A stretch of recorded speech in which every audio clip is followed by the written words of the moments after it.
माले को हाट मिलल बा माले को हाट मिलल बा माले को हाट मिलल बा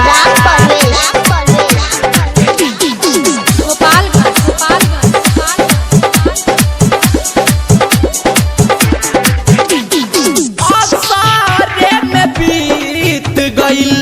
18-19 रे कोरोना साल खा गइल 2020 नया साल के अवार्ड मिलल बा यार माले गो हाट मिलल बा नया साल के अवार्ड मिलल बा यार माले गो हाट मिलल बा असारे में बीत गइल 18-19 रे कोरोना साल खा गइल 2020 नया साल के अवार्ड मिलल बा यार माले गो हाट मिलल बा नया साल के अवार्ड मिलल बा यार माले गो हाट मिलल बा माले को हाट मिलल बा माले को हाट मिलल बा माले को हाट मिलल बा केतना दिन से ओकर पीछे भइल बानी पागल रे नया साल बा नया ऑफर बा किस्मत बा जागल रे केतना दिन से ओकर पीछे भइल रही पागल रे नया ऑफर बा नया ई साल बा किस्मत बा जागल रे कोरी का पढ़ाई ओकर बिया एगो पीस रे हैप्पी न्यू ईयर लिख के कइले बिया बिसर आई स्वीट ग्रीटिंग कार्ड मिलल बा यार माले गो हाट मिलल बा आई स्वीट ग्रीटिंग कार्ड मिलल बा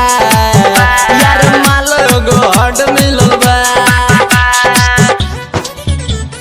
माले को हाट मिलल बा माले को हाट मिलल बा माले को हाट मिलल बा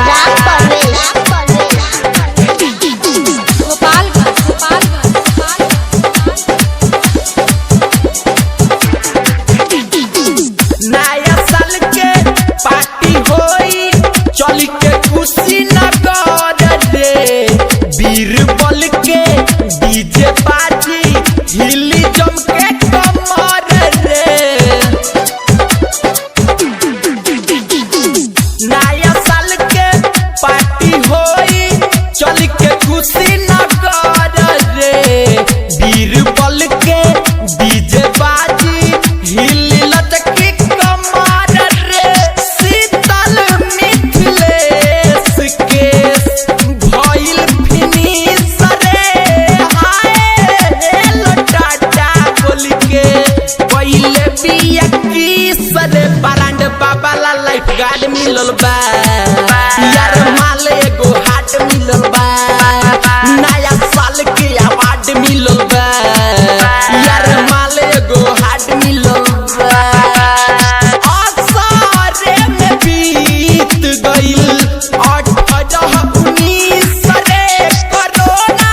साल खा गइल 2020 नया साल के अवार्ड मिलल बा।